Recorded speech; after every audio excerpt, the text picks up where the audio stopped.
Hello दोस्तों, good evening. स्वागत है आपका मेरे फंड गुरुजी चैनल में। मल्टी कैप को लेकर के सेबी का जो नया रूल आया है उसको लेकर के बहुत सारे कमेंट्स मुझे आ रहे थे, तो मैंने सोचा इसके ऊपर वीडियो बनाना काफ़ी इंपॉर्टेंट हो चुका है। मैंने ये सोचा था कि आप गूगल से पूरी चीज़ें पढ़ करके अच्छे से समझ जाओगे, लेकिन बहुत कमेंट्स आ रहे थे तो मुझे लगा इसके ऊपर वीडियो बनाना बहुत इंपॉर्टेंट हो चुका है। तो ध्यान से देखिएगा इस वीडियो को। इस वीडियो के अंदर मैं पूरे रूल रेगुलेशन को अच्छे से समझाने वाला हूँ। बहुत ही फ्रेंकली फ्रेंडली आपको बताऊंगा कि ये रूल क्या है, किस तरह से आपके मल्टी कैप के ऊपर इंप्लीमेंट होगा और मल्टी कैप के ऊपर इसका पॉजिटिव इंपैक्ट पड़ेगा या नेगेटिव इंपैक्ट पड़ेगा, इसके ऊपर भी मैं अपनी ओपिनियन रखूंगा। और यहां पर पारंपरिक लॉन्ग टर्म इक्विटी फंड के ऊपर एक बहुत बड़ा इंपैक्ट पड़ सकता है, उसके ऊपर भी डिस्कस करने वाले हैं।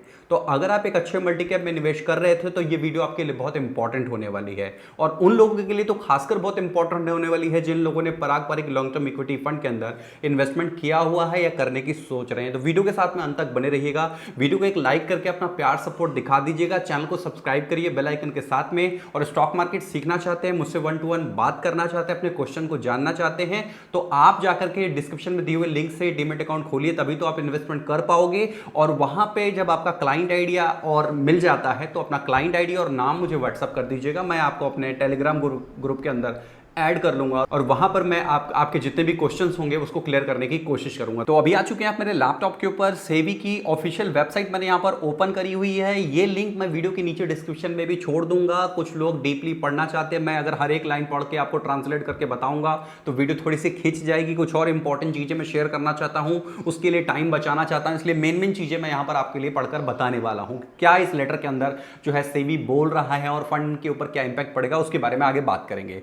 In this regard, in order to diversify the underlying investment of multi-cap funds across the large, mid and small cap companies and be true to label, it has been decided to partially modify the scheme। मतलब कि यहाँ पर जो scheme है वो पहले जैसा fund manager करते थे उसके हिसाब से नहीं होगी। अब जो सेबी ने नया रूल बनाया है उसके हिसाब से मॉडिफाई करना पड़ेगा। आगे क्या बोल रहे हैं यहाँ पर देखिए। अब इंपॉर्टेंट पॉइंट के ऊपर सीधा मैं आ जाता हूँ। Minimum investment in equity and equity related instrument of large cap companies 25% of total asset. मतलब कि लार्ज कैप के अंदर आप केवल 25% ही इन्वेस्टमेंट कर सकते हो। मतलब ये फंड मैनेजर को बोला जा रहा है कि लार्ज कैप के अंदर आप बहुत ज्यादा भी नहीं रख सकते हो और बहुत कम भी नहीं रख सकते हो। कितना रख सकते हो? 25%। मतलब सेबी मल्टी कैप को बैलेंस करने की कोशिश कर रही है कि ट्रू मल्टी कैप का मतलब क्या होता है?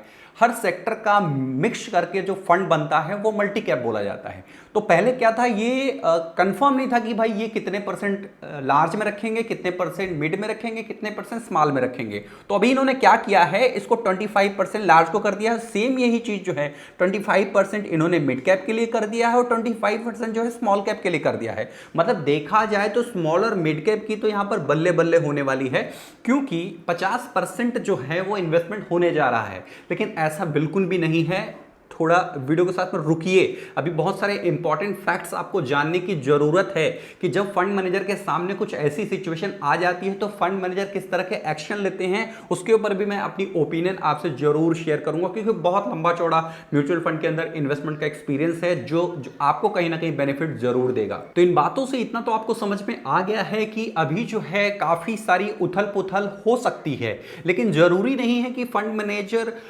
ऐसा करे, क्योंकि ऐसा करने से जो है वो फंड के अंदर अचानक से गिरावट देखने के लिए मिल सकती है। तो इसलिए फंड मैनेजर इसको किस तरह से हैंडल करेंगे उसके ऊपर भी हम बात करने वाले हैं। दोबारा से लेके चलूंगा आपको अपने लैपटॉप के ऊपर, और इस बार मनी कंट्रोल की वेबसाइट के ऊपर पारंपरिक लॉन्ग टर्म इक्विटी फंड के बारे में थोड़ा सा हम बात करेंगे, क्योंकि इस फंड को मैंने कई बार रिकमेंड भी किया है कि ये मेरी नजर में एक अच्छा मल्टी कैप है उन लोगों के लिए जो थोड़ा बहुत इन्वेस्टमेंट जो है दूसरी कंट्री में, फॉरेन कंट्रीज में, किसी बढ़िया जगह पे, किसी अमेजोन, फेसबुक इस टाइप की कंपनी में निवेश करना चाहते हैं यहीं से, तो पारंपरिक लॉन्ग टर्म इक्विटी फंड उनके लिए एक बढ़िया ऑप्शन है। तो ऐसा मैंने कई बार रिकमेंड भी किया है। तो चलेंगे दोबारा से मेरे लैपटॉप के ऊपर और मनी कंट्रोल की वेबसाइट पे मैंने यहां पर ये प्लान जो है वो ओपन किया हुआ है। मैं आपको दिखा देता हूं, एक बार रिफ्रेश कर दूं पेज को, ये देख लीजिए। तो आप इस स्कीम पे नजर डालोगे ना तो स्कीम का बेंचमार्क है निफ्टी 500, और यहां पर आप देखोगे कि 5.82% जो है इसके बेंचमार्क ने रिटर्न दिया है, और इस स्कीम ने 21.89% रिटर्न जो है वो दिया है।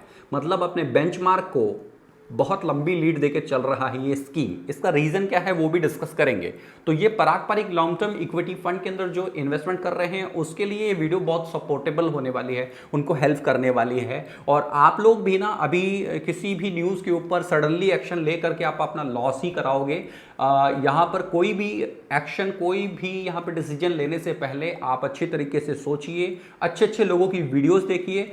एक दो यूट्यूबर देख रहा था, वो जो है मल्टी कैप के बारे में पता नहीं क्या क्या बताने शुरू कर चुके हैं, और उन्होंने जो है नए जो बढ़िया मल्टी कैप बनेंगे उनके बारे में रिकमेंडेशन देने शुरू कर चुके हैं, और स्मॉल और मिड कैप रिकमेंड करना शुरू कर चुके हैं। तो याद रखिएगा, स्मॉल और मिड कैप जो है जितना अच्छा रिटर्न देते हैं उतना अच्छा नेगेटिव भी दिखाते हैं, क्योंकि मार्केट जब गिरती है ना तो स्मॉल और मिड कैप जो है आपका पूरा पैसा पी जाते हैं। तो इसलिए थोड़ा सा समझदारी से इन्वेस्टमेंट करना है। किसी ने कुछ अफवाह फैला दी, आपने उस तरह से इन्वेस्टमेंट नहीं करना है। यहां पर आपके साथ कोई बुरा नहीं हो रहा है। सेबी ये चाहती है कि कोई भी फंड मैनेजर अपनी मनमानी ना करे। सेबी ये नहीं देख रही है कि फंड मैनेजर जो है अपने जो क्लाइंट हैं, जो उनके कस्टमर हैं, उनका ख्याल रख रहे हैं, इन्वेस्टर हैं, जो अब उनके इन्वेस्टर हैं उनका ख्याल रखते हुए ये फंड को चुन रही है, स्टॉक को चुन रही है। अब वो किसी भी सेक्टर के ज़्यादा हो सकता है लार्ज कैप में उसे कुछ बढ़िया स्टॉक दिखाई दे रहे हो तो वो लार्ज कैप जो है वो चुन रही है। तो ये जो रूल लगा देगी सेबी, इससे क्या होगा, फंड मैनेजर का हाथ बंध जाएगा। तो इससे मैं थोड़ा सा असहमत भी हूं और एक तरह से सही भी है। इसके नेगेटिव और पॉजिटिव दोनों है देखा जाए तो चलिए कुछ और बात करेंगे हम Parag Parikh long term equity fund के बारे में। तो इस फंड का रिटर्न मुझे बहुत प्यारा लगता है। इसका रिटर्न जब भी देखता हूँ तो आंखों में हरियाली आ जाती है, क्योंकि मल्टी कैप है और इतना बढ़िया रिटर्न निकाल करके देता है। तो इसका रीजन यही है कि बहुत ही अच्छी तरीके से वैल्यू इन्वेस्टमेंट करी गई है। ज़्यादा स्टॉक नहीं है इस फंड के पास में।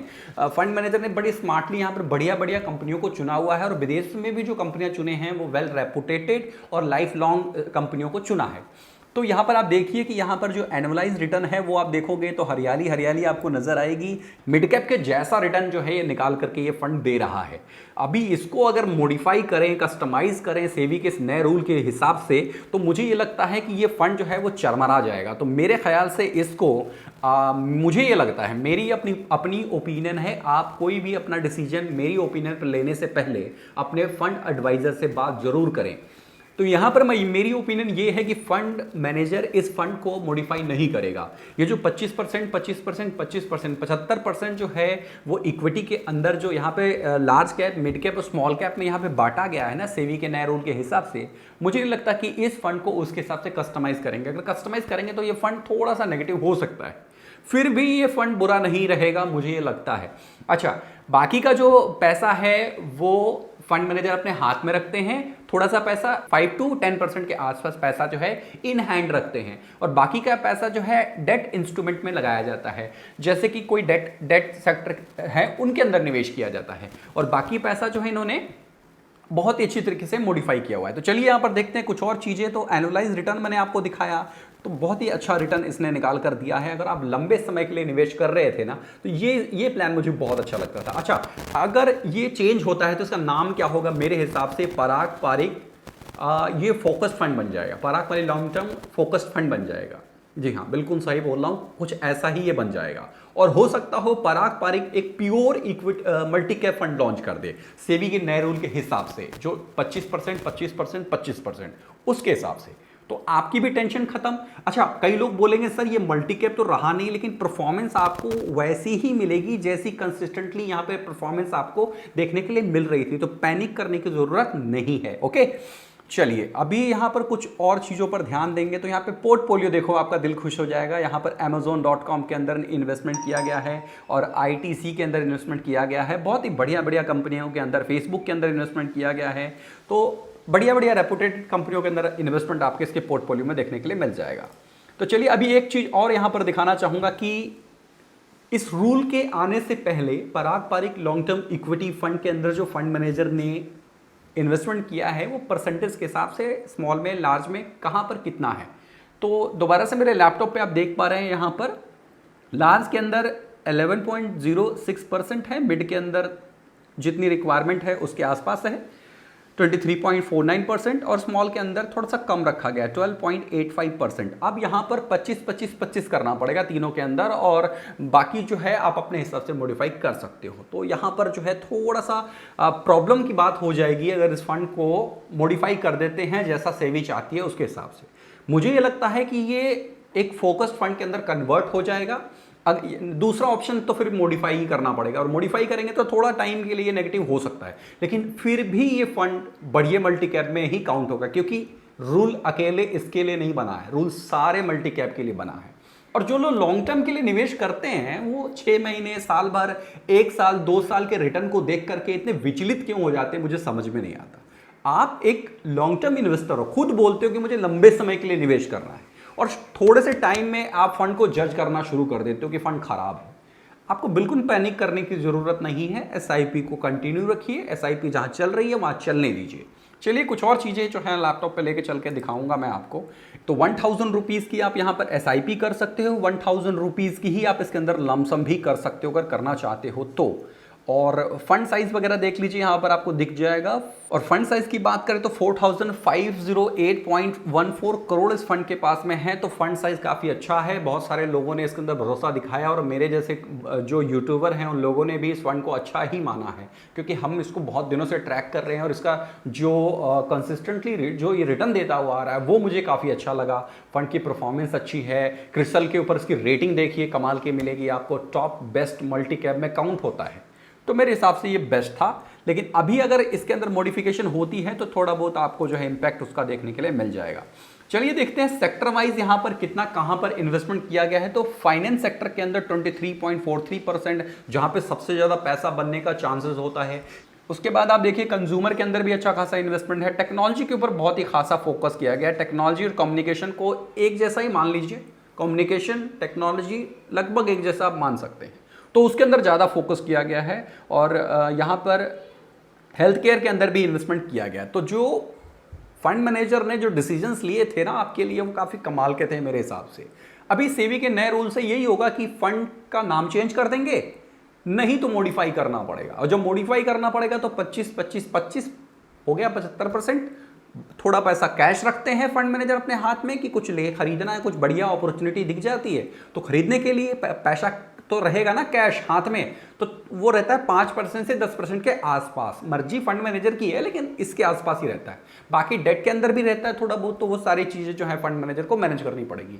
तो अब फाइनल चीज़ ये है कि आपको क्या करना है। आपको कुछ नहीं करना है। अगर आपकी पारंपरिक लॉन्ग टर्म इक्विटी फंड के अंदर कोई भी एसआईपी चल रही थी तो जैसी चल रही है उसको चलने देना है, लमसम करने से बचना है, क्योंकि अभी जो है सही टाइम नहीं है कि इस रूल के बाद फंड के ऊपर क्या पॉजिटिव या क्या नेगेटिव इंपैक्ट पड़ेगा वो भी आना बाकी है। तो अभी ज़्यादा एग्रेसिव होकर के एसआईपी को बंद करना या फिर लमसम डाल देना कि भाई अब ये बढ़ेगा क्योंकि उसका नाम चेंज हो जाएगा, ऐसा भी नहीं करना है। और ऐसा भी नहीं करना है कि जा करके कोई अच्छा सा स्मॉल कैप मिड कैप के अंदर पैसे डाल दीजिए, क्योंकि स्मॉल और मिड कैप काफ़ी अच्छी तरीके से चल चुके हैं। तो थोड़ा सा भी होल्ड करिएगा, बचिएगा मिड कैप को लगाने के लिए। मिड कैप में लगाने का टाइम था मार्च और अप्रैल का। जिन लोगों ने ढंग से पैसा डाला है ना उस टाइम पे, उन्होंने तकरीबन कुछ नहीं तो 30-30%, 40-40% का रिटर्न पा लिया है। आपको भी मिलेगा। आप एसआईपी को बस कंटिन्यू रखिए। लॉन्ग टर्म के लिए इन्वेस्टमेंट आपने किया है। तो आई होप जितनी चीज़ें मैं आपको एक बिल्कुल सिंपल वे में समझाने की कोशिश कर रहा था वो आपको समझ में आ गई होंगी। वीडियो आपको अच्छी लगी हो तो लाइक करके अपना प्यार दिखाना बिल्कुल मत भूलिएगा, और चैनल को सब्सक्राइब तो कर लीजिए बेल आइकन के साथ में, तभी तो आने वाली वीडियोज़ की नोटिफिकेशन स्मार्टफोन पर आपको मिलती रहेगी। आज के लिए कुछ इतना ही था। Thank you for watching. जय हिंद, वंदे मातरम।